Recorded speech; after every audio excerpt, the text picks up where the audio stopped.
You ask Tiger to solve. This deals with linear equations with one unknown. The final result is y=12. Let's solve it step by step. Group all y terms on the left side of the equation.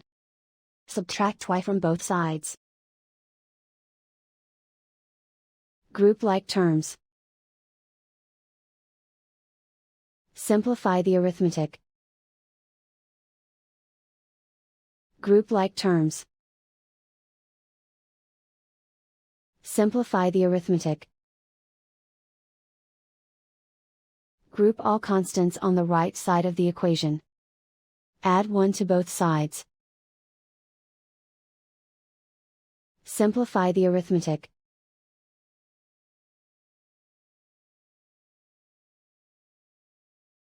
And so the final result is y=12.